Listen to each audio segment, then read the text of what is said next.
Good day. Today is Monday, 21st July 2025, and again, as I have done in my two previous videos, I make no apology for returning to the military situation in Ukraine at the start of this program. Briefly, last night, the Russians conducted yet another in the now almost continuous series of massive drone and missile strikes across Ukraine. Again, there were hundreds of drones operating and large numbers of missiles. This time, according to the Ukrainians, entirely exclusively subsonic missiles launched by the Tupolev 95s, KH-101 missiles, and perhaps other subsonic missiles, also Calibrs maybe launched by the Russian Black Sea Fleet.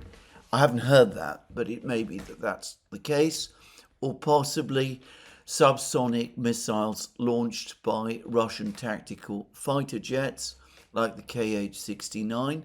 Again, I don't know that for a fact, and hundreds of Geran drones. And the strikes took place right across Ukraine. And again, the Ukrainians made all sorts of claims about their extraordinary success in shooting down virtually all the missiles, I believe all the missiles, and most of the drones. Claims, incidentally, which are clearly contradicted by the information from the ground. Now, Kiev was again a major focus of the attacks, and once again the Arom plant in Kiev was a major target. Before I continue, but incidentally, and just throwing in again a piece of history, those who follow the conflict closely will notice that the word Artyom is repeatedly used in connection with various industrial facilities and urban settlements in Ukraine.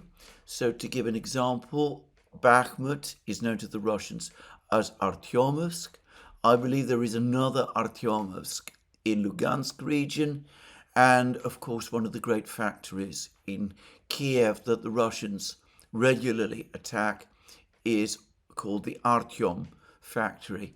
All of these places are named after one individual, a man, a Russian, a Soviet Bolshevik, one of the leaders of the Bolshevik party.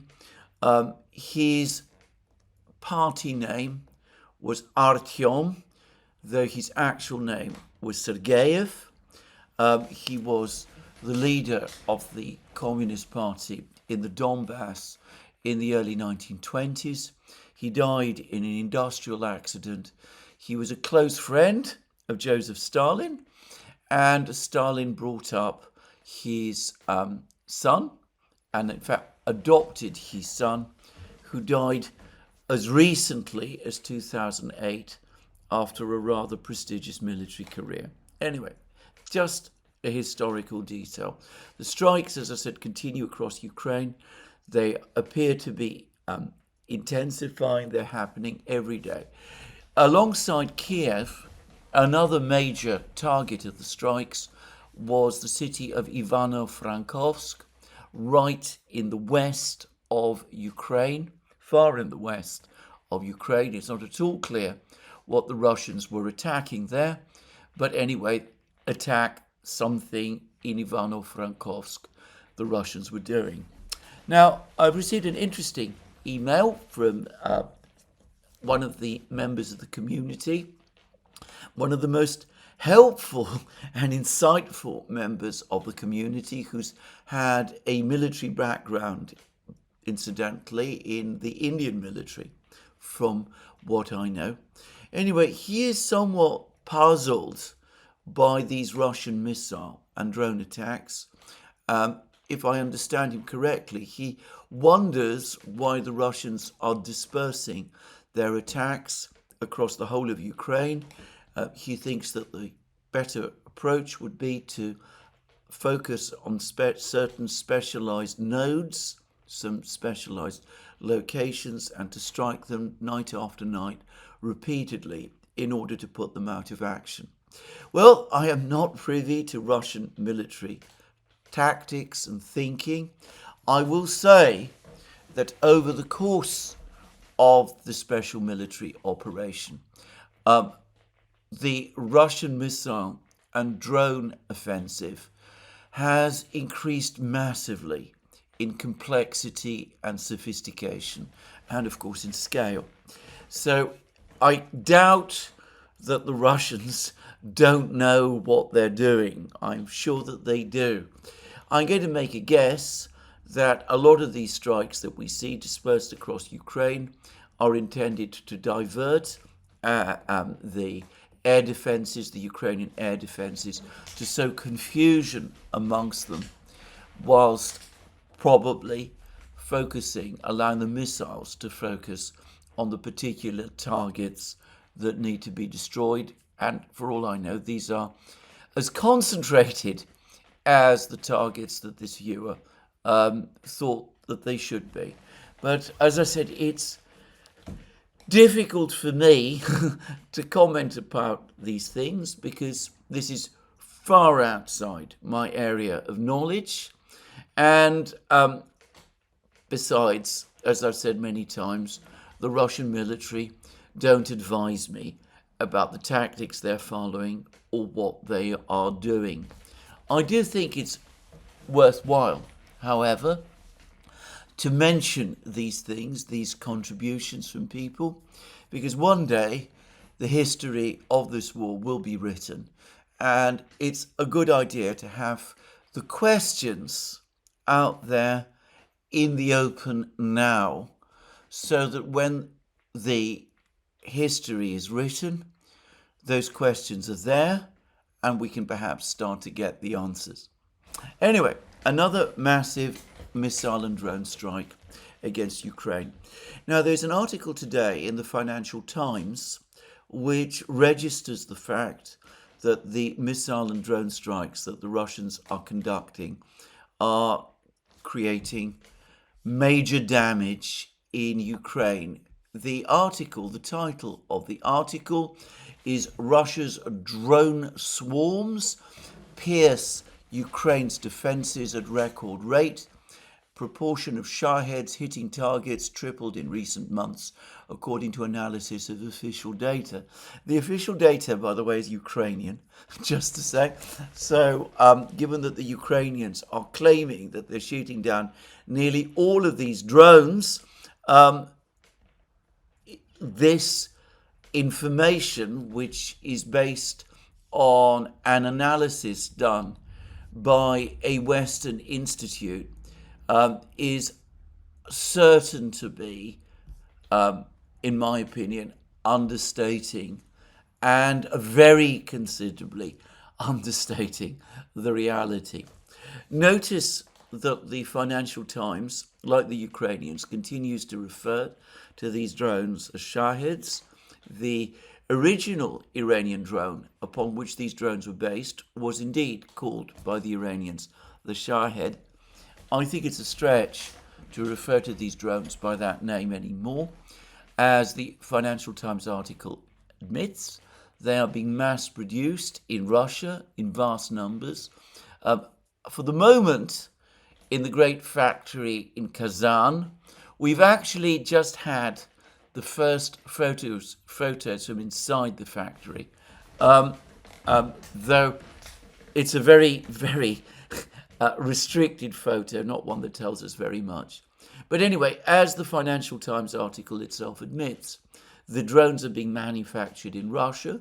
They're being manufactured in enormous quantities in Russia, in much greater quantities, I'm sure, than is the case in Iran itself. And as the article also admits, the Russians have been constantly upgrading and improving the drones. It mentions that some of them fly faster and beyond the range of truck-mounted machine guns. And in fact, there's also confirmation that the Geran 3 drone is a turbo-engined variant that can fly up to 800 kilometers an hour in a dive and has been used against Kiev in recent weeks, according to analysts. The Financial Times, in other words, still wants to make it look as if this is entirely an Iranian technology, because the Russians presumably can't develop or improve upon such a technology themselves. Now, there's a lot of discussion in the article about the steps that Ukraine is taking to shoot down these drones. There's a quotation from a defense systems analyst who says that the increase in sheer size, that's to say the size of the attacks, in launches saturates the defense systems, which increases the hit rate. That implies that the number of drones that are getting, the proportion of drones that are getting through is still small, but some of them manage to get through. In practice, and I want to make this again clear, I believe the Ukrainians are grossly overstating the number of drones and indeed missiles that they are shooting down. And it says that on Sunday and Monday night, around 5.4% of more than 400 Russian drones hit their targets, a better than average rate than recent months. But again, as I said, this 5.4% depends entirely on what the Ukrainians are saying, and the information, the pictures from from Ukraine tell a completely different story. And then it mentions what Ukraine's defenses are. It says that the Ukrainians are using electronic warfare to jam their GPS guidance systems. Maybe the drones do use GPS, but it seems to be more likely, if they are using satellite guidance, that the drones are using the Russian GLONASS system. It's a small detail. But anyway, machine guns and anti-aircraft guns, including the advanced Oerlikon Skynex, an advanced air defense cannon produced by Germany's Rheinmetall. Now, in a few programs ago, when I was discussing a new system that the Ukrainians were using to shoot down Russian drones, of which I got brief glimpses, I said that I didn't know very much about it. Having now followed up, it's clear that what the Ukrainians were showcasing was indeed the Oerlikon Skynex advanced air defense cannon, which is indeed produced by Rheinmetall in Germany. Now, it seems that Ukraine has just 4 of these systems. The 2 were delivered in January, another 2 were delivered in April. And I've now looked into more detail about this particular system, and as I rather suspected, it comes across as very, very big, very expensive, very heavily engineered. I cannot imagine that Germany can produce these in anything like the sort of quantities that Ukraine would need in order to withstand the escalating drone attacks and missile attacks that the Russians are conducting. Before long, these Oerlikon Skynex guns, cannons, would be swamped. I suspect that to a great extent they already are. And given again the size and complexity of these systems, and you can find pictures of them on the internet, it's only a question of time before they become targets themselves. So I don't see this as any kind of problem. The article also mentions that Ukraine has been developing high altitude drone killers.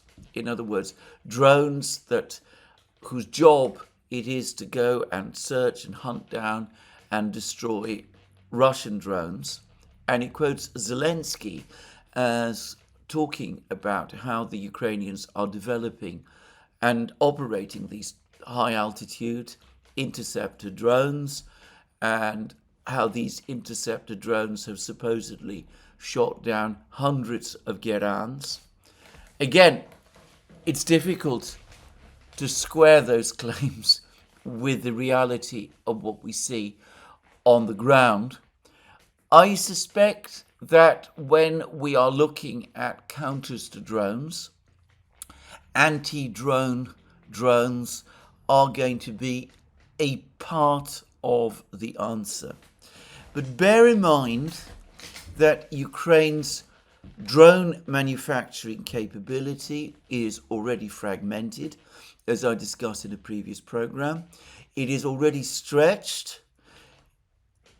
Time and effort and energy used or expended in creating anti-drone drones inevitably means less time, energy, materials, factory space used to create the kind of drones, offensive drones, that Ukraine uses both against targets in Russia and on the battlefields themselves.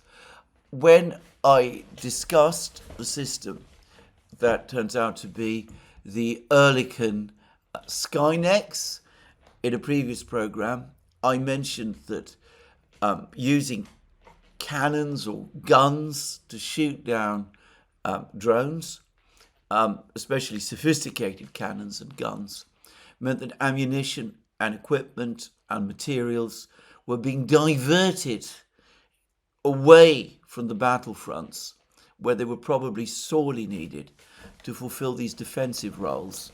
And that in itself, given that we are in an attrition conflict, and given that the Russian Geran drones are probably very cheap, and that their cost is likely anyway declining because of these economies of scale and the volume of these drones which is being produced, which inevitably causes a fall in the cost of each individual drone that is produced.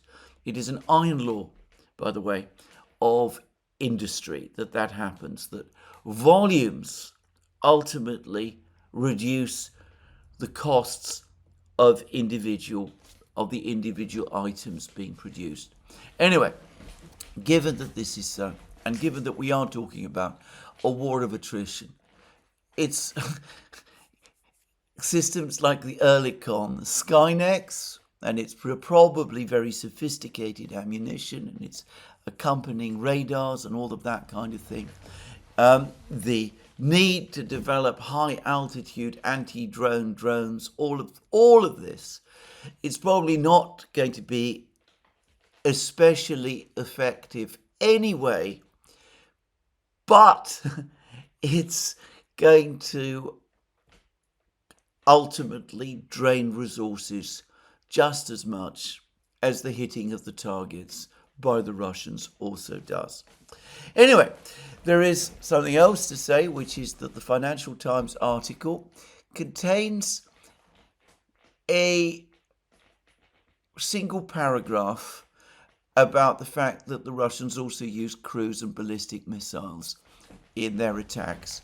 And it reads as follows: Russian cruise and ballistic missiles are intermixed with the Shaheds, notice again, they're called Shaheds rather than Gerans, in an effort to confuse air defenses. While the hit rates for more sophisticated missiles are unchanged, it comes against a backdrop of uncertainty over US supplies of Patriot anti-missile interceptors. Notice how incredibly evasive that paragraph is. It acknowledges that missiles also participate in these strikes. It doesn't say how many, though we're talking about scores during each individual attack. it tells us that the hit rates are unchanged without telling us what the hit rates are. And then it quickly switches the topic to the Patriots, and to the fact that there is uncertainty about their supply. The reality is that, from what I can tell, Russian missiles have actually, if anything, increased in accuracy over the last 3 years, and that they continue to be launched against Ukraine in very, very large numbers, and that if we're talking about the Iskander-M missiles and the Kinzhals, even the Ukrainians themselves admit that they are unable to shoot them down, or at least that they're not shooting them down in any very great number. And in fact, I am going to suggest that the greatest damage by far continues to be done precisely by these missiles. The amount of damage a single Geran drone can do must be very limited by comparison with what a ballistic missile or a hypersonic missile like the Kinzhal and the Iskander can do. But anyway, there it is. Then we have, in the same Financial Times article, a brief discussion about the situation with the Patriot missiles. We are told that capacity is amongst the most pressing and urgent concerns for the missile defense world right now. And this is from Tom Caraco of the CSIS, the umbrella body, if you like, of the US military industrial complex. We're then told that there is a line down the block and around the corner to get more Patriot interceptors. Many of them will be waiting for a while.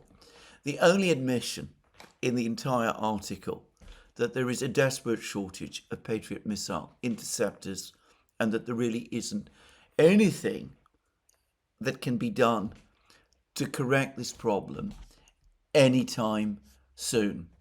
So anyway, that's where we are.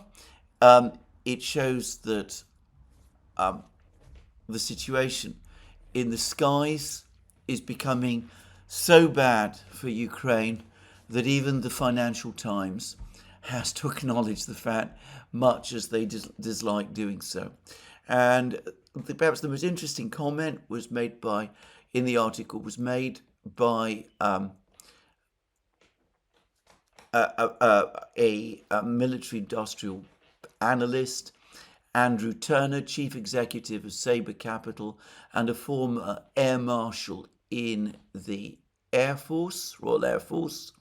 And he said that it's a persistent duel and evolution between measures versus countermeasures in Ukraine. This sort of laddering is happening every 14 days. So it is moving at great speed. But to repeat again, given that we are dealing with a major industrial and technological power on the one side, which is Russia, and we're dealing with another side, which, for all the help it is getting from the West, is not, which is Ukraine. The balance of advantage is heavily tilted to the Russians and will continue to remain that way. Anyway, that's what I wanted to say about the latest Russian missile drone strike. No doubt over the next couple of hours we'll get some information about the damage done.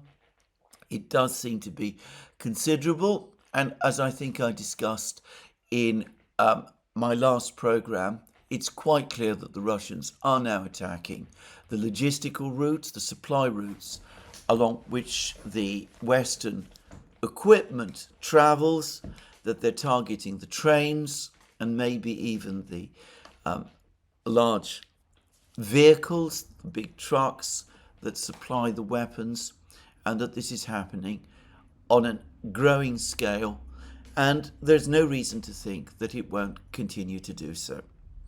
Now, there's also been a lot of news from the actual battlefronts, And again, maybe the pivotal place is Pokrovsk. Now, the Russians appear to be attacking around Pokrovsk from two directions. One is from the north and east, and the other is from the south and west. Now, there's been an awful lot of discussion and commentary recently about the Russian attacks in the north and east, the fact that the Russians have been heavily shelling the village of Rodinsk immediately to the north of Pokrovsk. As I pointed out, this village lies on the main road leading into Pokrovsk from the north, and this road has been one of the major supply roads used by the Ukrainians. And as I've also pointed out, given that the Russians are now so close to this road and to Rodinsk itself, and that there's fighting going on for this coal mine to the southeast of Rodinsk, the Krasnolimansky mine, it's likely that this supply road is already unusable. Now, there's been no detailed information about the situation northeast of Pokrovsk over the last couple of hours. There's been no information about what's been happening in Rodinsk on the Krasnolimansky mine. The last reports claimed that there were already Russian troops fighting the Ukrainians and clearing the mine. There's been no further information about what the situation is in Novoekonomichny, the village to the southeast of the Krasnolimansky mine, a village, Novoekonomichny, which the Russians have penetrated into both from the north and from the south, and from where there were reports that the Ukrainian troops defending Novoekonomichny had become surrounded. There is clearly a very, very heavy clampdown of information, both on the Russian and the Ukrainian side, about what is going on in this area northeast of Pokrovsk. Though all of the indications are that the fighting is extremely intense. But there has been, well, I'm not going to say exactly information, but commentaries about an at least equally critical situation for the Ukrainian southwest, in the southwest area of Pokrovsk. It seems as if the Russians have now gained firm control of the village of Zvirove, which is located to the southwest, immediately to the southwest of Pokrovsk. They have entered, again, this is all according to reports, which I'm obviously not able to confirm, a village called Leontovivka, I hope I'm getting the name right, which is literally a suburb adjoining Pokrovsk itself. Deep State, which is the Ukrainian mapping project, which has connections to the Ukrainian General Staff, has shown a large belt of territory in this area, either fully under Russian control or pass into what is called the grey zone. In other words, it's been fiercely fought over and contested. And there were reports last night and this morning that Russian sabotage groups are now operating well within the city limits of Pokrovsk itself and are able to roam around the entire, an area amounting to around 25% of the metropolitan territory of Pokrovsk, centered on a large area of parkland called the Jubilee Park. Now, a number of things to say here. Firstly, this is all reports, commentaries. So far, the Russian Defense Ministry has not discussed this. There's no confirmation of this, conclusive confirmation of this from any side.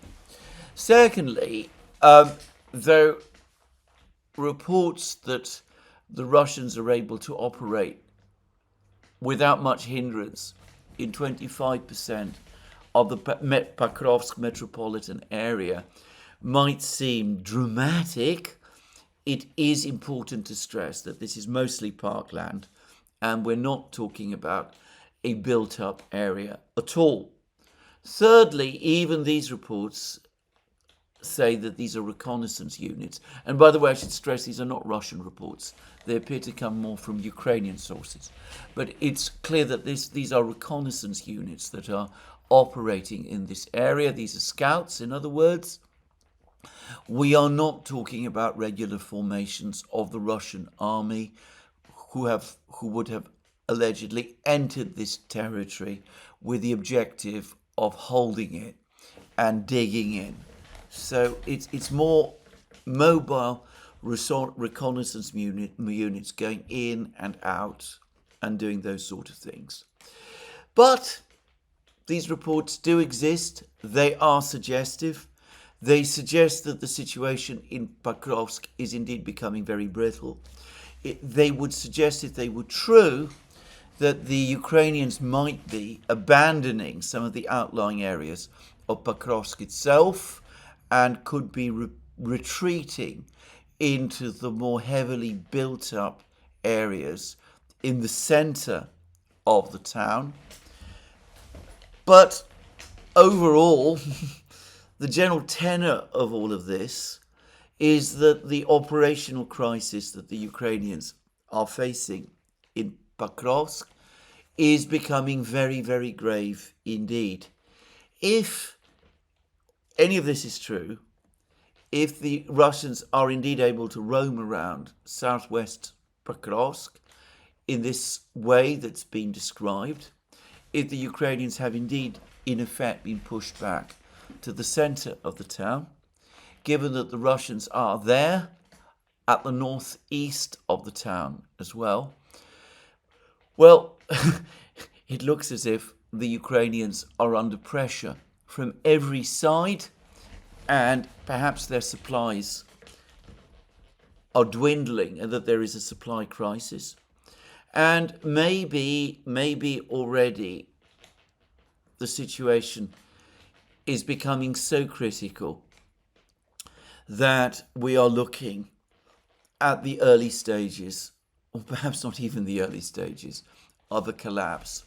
All very speculative, and I don't want to go beyond the information that's coming, but the reports do all say that the situation around Pokrovsk is, for the Ukrainians, deteriorating fast. The mood of fear and indeed panic on the Ukrainian side about the situation in Pokrovsk is palpable. And I'm going to say something else. If Pokrovsk does fall, or perhaps more correctly, when Pokrovsk does fall, this will be a shock in Ukraine and in the West that will dwarf the earlier falls of Bakhmut and Avdiivka. Too much has been written about Pokrovsk.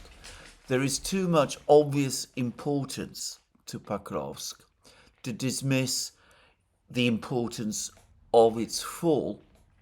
And we could quite quickly, quite rapidly see a state of crisis and a state of panic grip Europe especially, but also some of Ukraine's supporters in the United States, on a scale that might dwarf what we saw following the fall of Avdiivka last year, and perhaps leading to all sorts of concerning and alarming outcomes.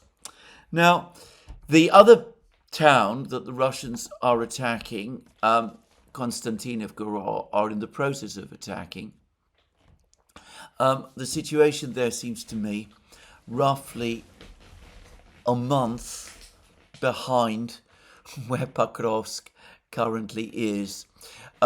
The Russians recently captured a village called Stupochki, which is located to the south of Chasov Yar.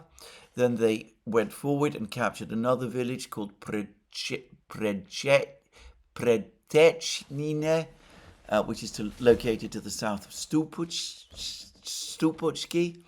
They've now captured another village in this area called Bilagora, which, by the way, I understand means White Hill, which suggests that it's on an elevation. All of this is apparently further fragmenting Ukrainian defenses in this area, which is located to the southeast of Konstantinovka. The Russians, as I said, are now fighting in the Yuzhny micro-district south of Chasov Yar, and there are reports that they've also captured the villages of Yablunovka, and are advancing closer to closing down the Klibanbek reserve as well, reservoir area around the south of the reservoir as well. So all of this is consistent with a gradual process to encircle Konstantinovka as well. And, well, it's a reasonable guess that once Pokrovsk is over, the battle for Pokrovsk is over, the full weight of the Russian forces will fall on Konstantinovka, and we could very well see a major crisis and an effective encirclement of this town too. Anyway, that's the situation. To repeat again, if Konstantinovka falls after Pokrovsk does, I find it impossible to see how the Ukrainians further north can continue to hold on to Slavyansk and Kramatorsk. They would be in very serious danger of being outflanked if they did. And of course, the Russians are anyway positioned to the east of Slavyansk and to the north of Slavyansk. And once they sort out the issues in Liman, Siversk, and Kupiansk, which I suspect if they gave their time to it, they could quickly do, then the situation in Slavyansk would become critical. To repeat again, there have been reports that the Ukrainians are trying to create a fallback defense line west of Slavyansk, Kramatorsk, Konstantinovka, and another town called Druzhivka. If this does indeed happen, if they do indeed set up this defense line, then one can understand why. It can only mean that they are anticipating before long the fall, in effect, of the remaining towns in the Donbass. Well, that is my summary of the military situation today. To repeat again, it is the military situation that is driving events, that is driving the diplomacy at the moment, at the current time. And, well, there has been a very interesting article, or not an article at all actually, but an editorial in the Financial Times, also the Financial Times, which highlights the problems and which in effect also confirms that the United States and the Western powers are running out of options.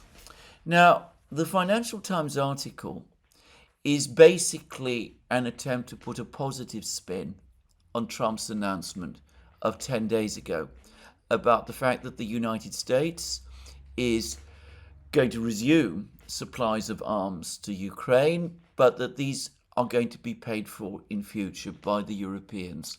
Now, I know that there is a fairly widespread view in Europe among certain governments that what has in effect happened is that the Europeans have bribed the Americans to continue to supply weapons to Ukraine.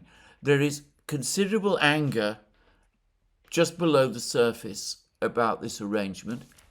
Kaja Kallas, the EU's High Representative for Foreign Policy, has been unwise enough to admit this publicly. She said that all the parties that support Ukraine should share the burden of doing so. And it's not difficult to see that what she means is that it really isn't fair that the Americans are not carrying their share of the burden anymore and are putting all the weight and all the cost of supporting Ukraine on Europe. And the Financial Times actually says this. It says that the most consequential part of Donald Trump's actions is the commitment to the US weapons sales plan. This places the financial burden squarely on the Europeans and marks a regrettable retreat from the Biden-era approach to the Ukraine war and America's long history of investing in securing in European peace. Well, Trump, of course, would say that the long history of the American investment in securing European peace has amounted to the United States basically funding the defense of Europe and the Europeans not doing so. But anyway, this is the European perspective. And of course, all of this is happening at a time of massive financial and budgetary strain in Europe. And as the editorial admits, adding to this burden by, in effect, paying bribes to the Americans to keep them engaged, financial bribes to the Americans to keep them engaged, is going to be, in the long term, unpopular. But then the article continues. Europe's allies must now quickly shift Patriot batteries and missiles to aid Ukraine's air defenses, if necessary, raiding their own stockpiles and backfilling them with new US supplies. Well, that doesn't address what the other article today in the Financial Times has also been reporting, which is the massive shortage of Patriot air defense missile interceptors. The United States, apparently, at least at the moment, does not want to transfer any more missiles from its inventory. It is producing more Patriot missile interceptors, but not at the rate that can remotely keep up, even with Ukraine's current use, not to mention what Ukraine might be obliged to use in a few months' time as the Russian production of drones and missiles continues to crank up. And if we're talking about backfilling them with new US supplies, new production, well, given that US inventories of Patriot missiles are at 25% of the level that they need, the Pentagon assesses that they need to be, it is all but inevitable that production is going to be focused, or one would expect that production would be mostly focused on making up American inventories. And of course, we also have the issue that the United States will need to supply missiles to Europe because there is a shortage. Missiles, air defense missiles to Israel, because there is a shortage of air defense missiles there. And as we've seen, the situation between Israel and Iran is very, very far from being resolved.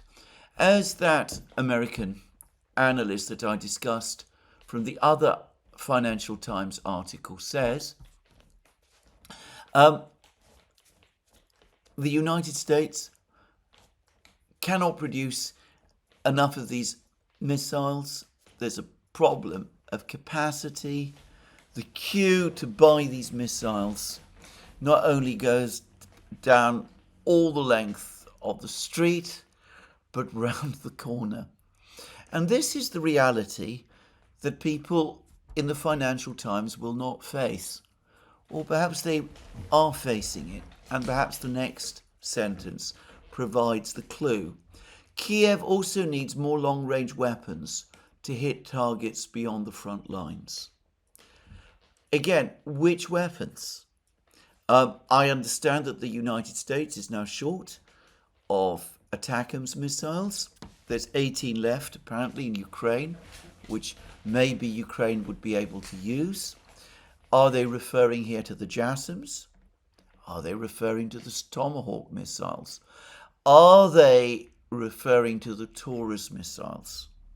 Now, the Ukrainians have recently taken to talking a lot about the fact that they're going to conduct missile strikes inside Russia, that at the end of this month, the missile that Ukraine and Germany have been working upon and are jointly producing will become available for use and will enter use. That missile will, I predict, be uncannily similar to the Taurus. In fact, it will be identical to the Taurus, probably because it will be a Taurus missile. And, well, the Russians have said that the moment they shoot down one of these missiles, they will be able to tell immediately whether it is a Taurus missile or not. And the Russian Foreign Ministry spokeswoman confirmed a few days ago that Putin's warning that if missiles were used, Western missiles were used to conduct strikes deep inside Russia, given that Western technicians would have to participate in those strikes, Putin's warning that the Russians reserve the right to take retaliatory action, including against military facilities in the West, that warning still stands. Now, I think for the moment, we are talking about Taurus missiles. As I've discussed in several programs, the United States did float the possibility of supplying JASSMs missiles to Ukraine in August last year. The United States apparently considered the possibility of supplying Tomahawk cruise missiles to Ukraine also, and this happened over the last weeks. The Ukrainians proposed it. Zelensky apparently suggested it over the course of his telephone conversation with Trump on the 4th of July.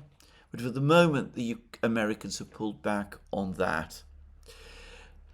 So, if I'm right, and I can't be certain that I am, we're probably only talking about Taurus missiles at the present time. Now, I do not believe that the Taurus missiles are going to be more effective than the Scalps and the Storm Shadows were. I know there are many who think otherwise, but it seems to me to be a very similar type of missile to those. The Ukrainians are able to shoot down large numbers of KH-101 missiles that the Russians launch. I suspect that the KH-101, despite various claims, is a more sophisticated missile and certainly a more powerful missile than the Taurus. I personally believe that the Russian air defense system, which is far more advanced and far more and operates on a far different scale, will be able to deal with the Taurus missiles. Also, given that these are air-launched missiles, or so I understand, they would presumably have to be launched by Ukrainian fighter jets. Ukraine does not have large numbers of these. Most of them are located in the west of Ukraine. The Russians can probably track most of these fighter jets. And of course, if they come closer to Russian territory, Russian-controlled territory, in order to launch these missiles, these fighter jets themselves start to become vulnerable. But the major problem is that there are not that many Taurus missiles. Apparently half the inventory is inoperative and is regularly used to provide spare parts for the part that is. Germany, it is said, can only supply Ukraine with 150 of these missiles.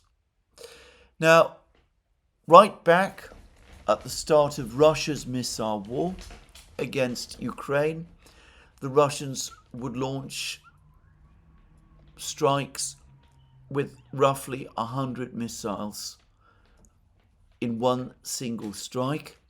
So in that time, they were usually conducting only 1 or 2 strikes every month, not the daily strikes that we see now.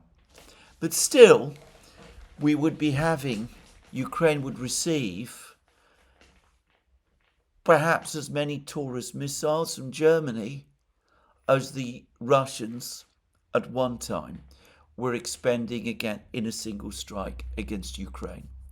Russia is the biggest country in the world.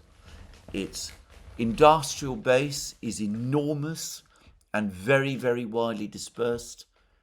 It's impossible to see how 150 Taurus missiles, even if all of them were to get through, would be able to change the dynamic of the war. So, anyway, we must perhaps anticipate these strikes at some point over the next couple of days. We're coming towards the end of July now. There's some who link Zelensky's sudden conversion to a resumption of the Istanbul negotiations, to the fact that missile strikes against Russia are again looming over the horizon. I think it's more likely to be pressure from the United States. I discussed this all at great length in my program yesterday.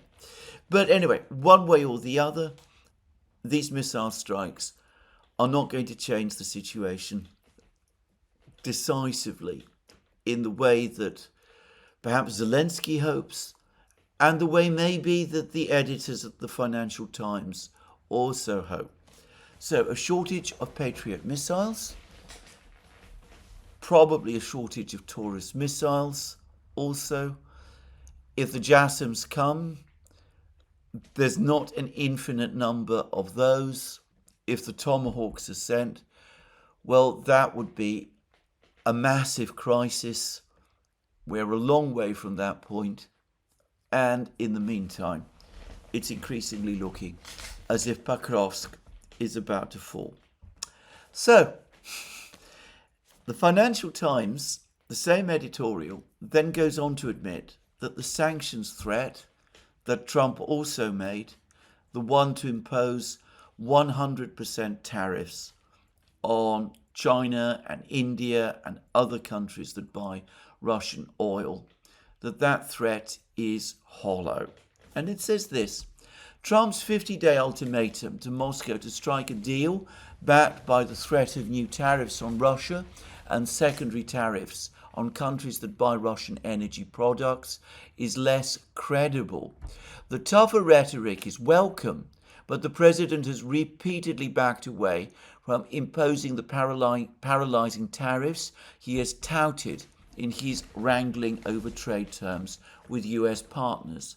Moscow and energy markets are betting there is little real chance that for Ukraine's sake he would impose 100% tariffs on China and India, which together buy 85% of Russian crude exports.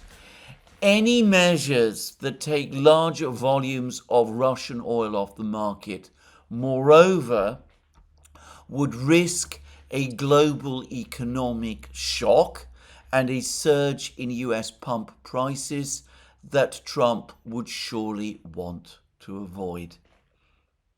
So, even the Financial Times doesn't believe in this sanctions package. Lindsey Graham continues to tour the studios talking it up. He continues to make threats against China and India. This is an astonishing fact, by the way. It's worth remembering that Lindsey Graham is a senator. He is not a member of the administration. What his basis for making these threats is really questionable. But anyway, he continues to do this. Donald Trump continues to cut him ridiculous levels of slack on this question. And as I said, it's going to cause Trump, in my opinion, significant problems eventually. But even the Financial Times is able to see at least some of the problems. If the sanctions succeed, it will create an energy crisis in the West and a global economic shock. And if they don't succeed, if the Indians and the Chinese just go ahead and go on buying oil from the Russians, well, the United States will be catapulted again back into a major trade war with China and India, and the Chinese will retaliate by stopping rare earths exports, causing production declines in the United States and the West, and there will be the same shortages of finished goods across the West as well. The United States is not ready for this kind of economic war, on top of all of the other many wars that it is fighting. Now, I read on the Associated Press recently an interesting article about the overall situation with manufacturing in the United States. It says that US manufacturers are stuck in a rut despite subsidies from Biden and protection from Trump.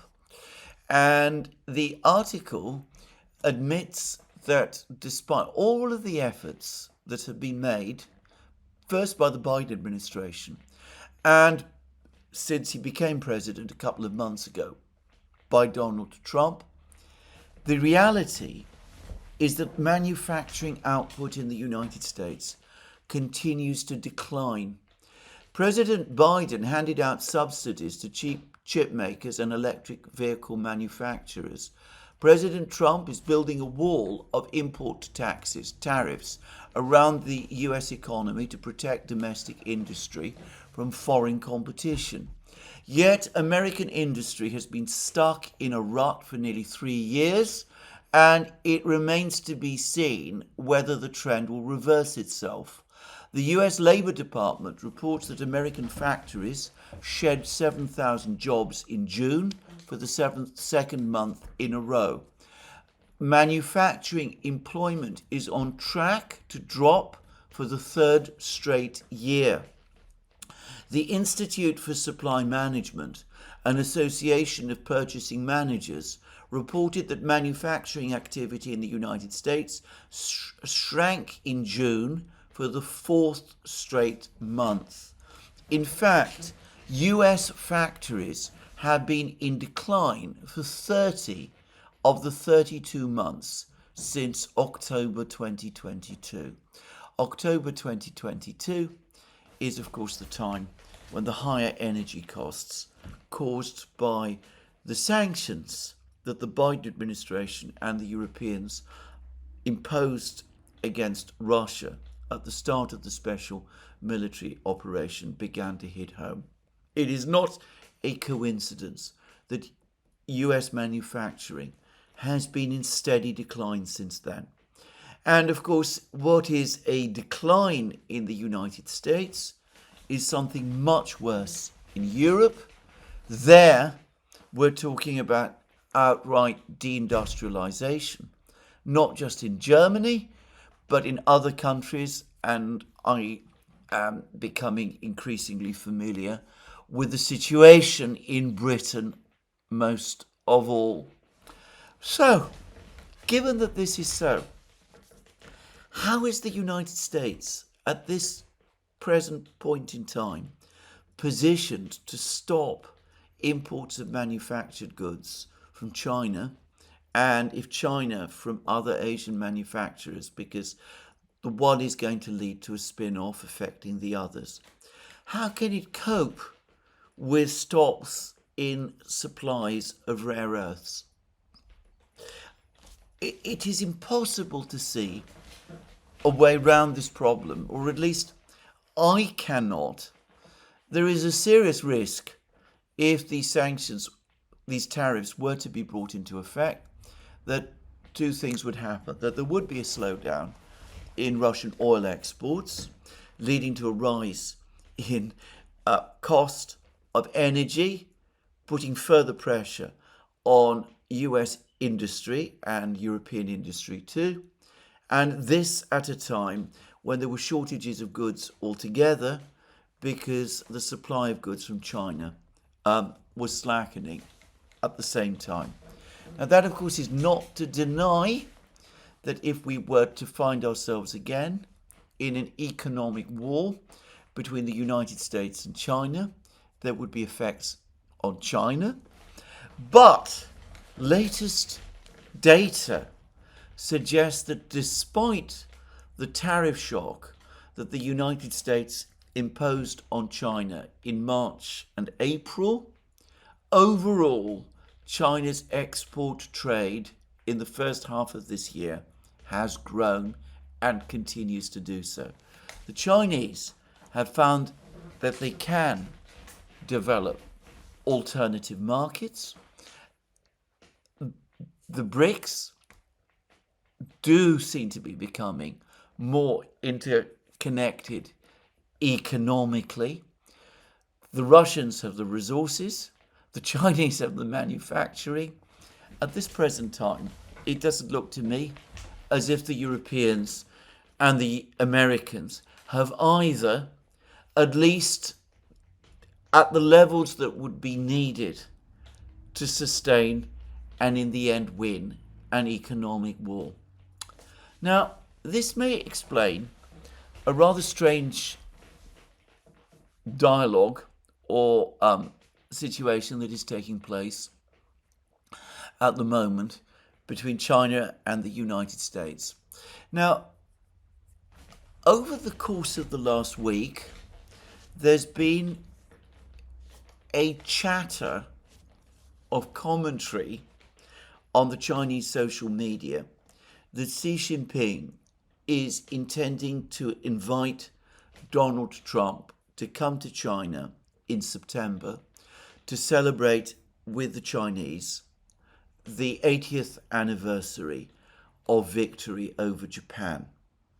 Now, here I ought to say something which is perhaps not very well known in the West. By far, but the country which by far suffered the heaviest casualties in the war against Japan during the Second World War was not the United States, it was China. China was in a state of all-out war with Japan from 1937, and of course that war continued until September 1945. China had the longest Second World War of all the wartime allies. It also suffered horrendous losses. The heaviest level of losses, the heaviest number of losses of any of the Allied powers, save for the Soviet Union. This is not none of this is well known in the West, nor is the fact that throughout the Second World War, large Japanese armies were tied down in China fighting the Chinese. So this is a very important event for China, for the leadership of China, and for the Chinese people in general. And this celebration of the 80th anniversary of the victory is something that the Chinese are going to take very, very seriously as the Russians take their victory celebrations, which of course Xi Jinping attended on the 9th of May earlier this year. And that brings me to the next point, because Xi Jinping apparently wants to invite Donald Trump to these celebrations, but he has already invited Vladimir Putin to attend these celebrations, and Putin, of course, has already accepted. Now, there is no word yet, no confirmation that the Chinese have, in fact, so far sent a formal invitation to Donald Trump. And I suspect that they would only do so if they were confident that Donald Trump would accept the invitation. But one can see the attractions. If Donald Trump were to go to Beijing, not only would he be in Beijing at a time of these enormous ceremonies and celebrations that are taking place in China, which would be an extraordinary backdrop to his visit, but he would be in Beijing at the same time that Vladimir Putin was there. If one goes along with the view, which I basically do, that in the world today there are three superpowers, China and the United States, with Russia increasingly emerging as the third superpower, then all three superpower leaders will be in the same city, in Beijing. We would have the potential for a Putin-Trump summit meeting in Beijing, and we would also have a big three meeting of the three superpower leaders, also in Beijing. The effect of all of this, the media effect of all of this, would be substantial. What the long-term geopolitical effect would be, well, that is, of course, an entirely different matter. Now, will this happen? The Russians said a day ago that they were not aware of any plans for Donald Trump to come to Beijing for these celebrations. But today, Peskov says that if Trump does come to Beijing, yes, in that case, probably Putin would meet with him. The Russians still say that they've not heard of any definite proposal or agreement for Trump to come, but they're not excluding the possibility, and they're certainly not pushing back against it. Will an invitation be sent, or, given, as I said, that it's really more a question of whether Trump wants to come, does Trump want to come? Does he want to go to Beijing in September? Well, Larry Johnson, the CIA veteran and State Department veteran and the creator of the invaluable Sonar 21 blog, pointed out to me in a recent email that the 50-day timescale of Trump's ultimatum effectively brings us almost exactly to the point where the Chinese begin their celebrations of their victory over Japan 80 years ago. In other words, Putin and Xi Jinping would be in Beijing at the time when Trump's ultimatum expired. Now, if Trump goes, would he act on that ultimatum? If he does go, might that be a way of getting out doing so? How would Lindsey Graham respond to that? All of these are unknowns. My sense is that Donald Trump is making things up from one day to the next. I don't get the sense that he has any well thought out plan. He's listening to advice from all sorts of people, not all of which is consistent. According to some reports, mostly coming from Ukraine, one of the people who is advising him to take a harder line against Russia is none other than his own wife. I don't know that that is so, and I want to stress that. Let me repeat that again. But anyway, could it be that Trump will go? I don't myself think he will, but one should not perhaps exclude the possibility. If so, it will be a very twisted and complicated journey that has brought Putin and Trump together, and it will be fascinating to see Xi Jinping playing the host. But anyway, there it is. We'll have to wait and see.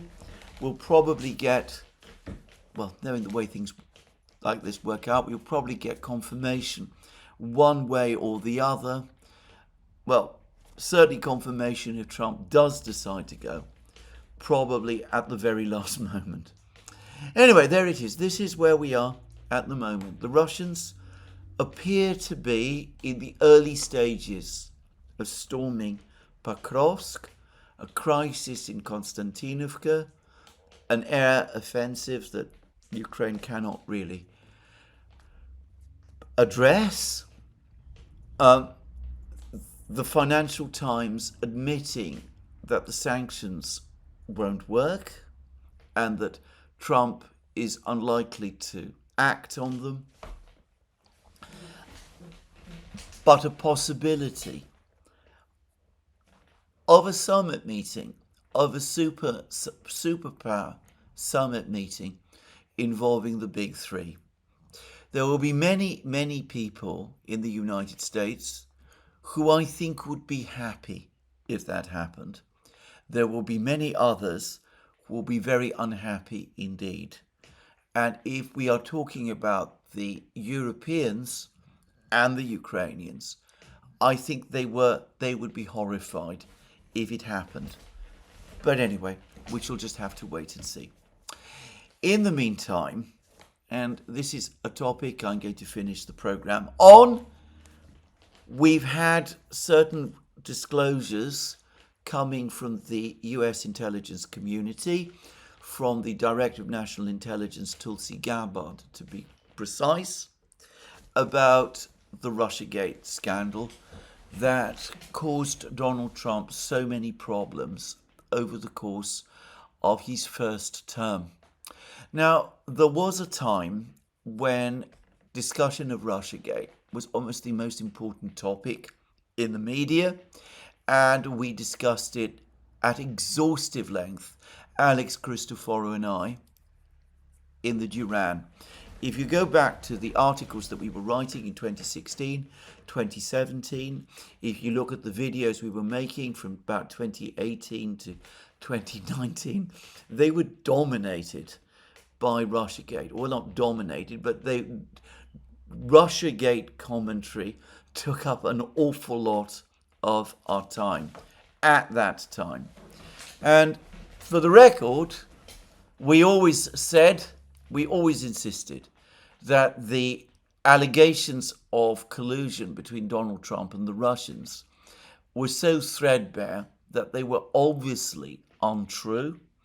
And we were very, very dismayed that these allegations continued to circulate for 3 years and that it took so long for the Mueller report to come out and confirm that there was no actual factual foundation to them.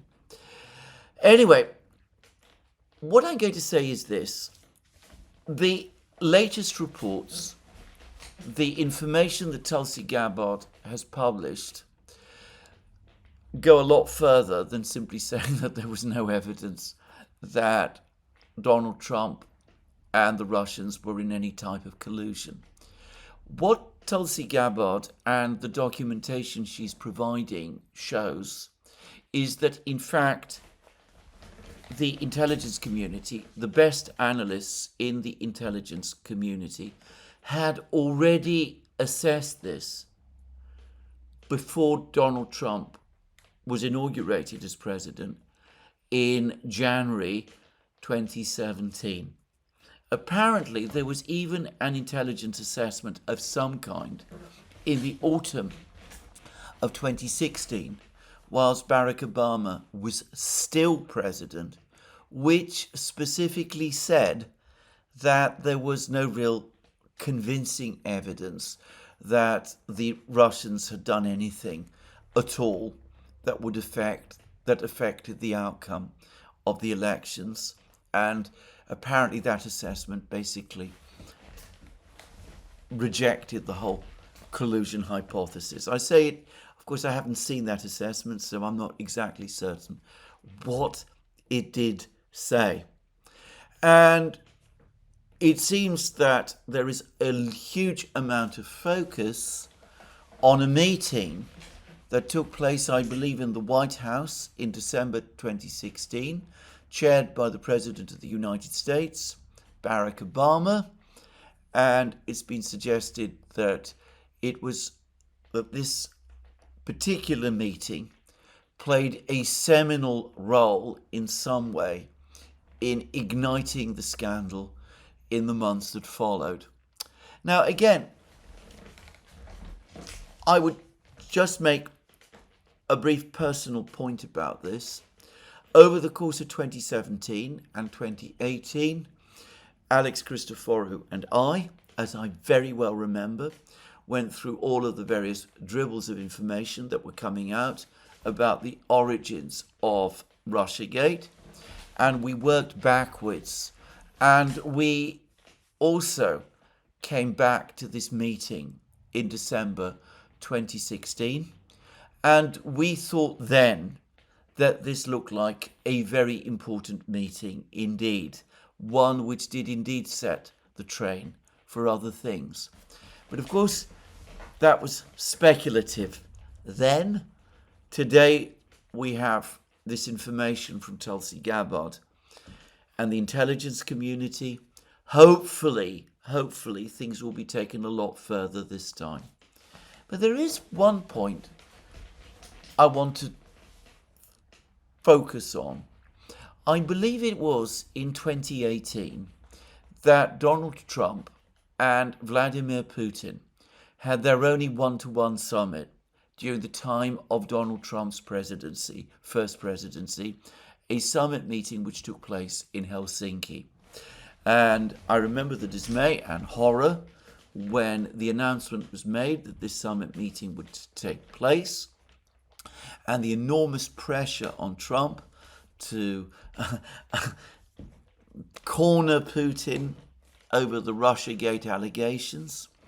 And then there was a press conference in which Trump said that Putin had categorically denied that the Russians had interfered in the 2016 election, and that this was what Putin said. Trump, as I remember, never said or implied either that he believed Putin or that Putin was telling the truth. But anyway, there was an enormous, huge storm immediately after that press conference, with all kinds of people in the United States and in Europe complaining angrily and bitterly that Donald Trump was preferring Vladimir Putin's word to that of his intelligence agencies. And of course that wrecked the summit, and it wrecked any possible resumption of the dialogue between Russia and the United States at that time, and it created the conditions for a further significant deterioration that duly took place, and it left Donald Trump very embarrassed politically as well. Well, in light of these revelations, these latest revelations that come from Tulsi Gabbard and the US intelligence community about the fact that apparently analysts within the United States community had already assessed that the Russians didn't really interfere in the election to any significant degree and that it didn't make any difference.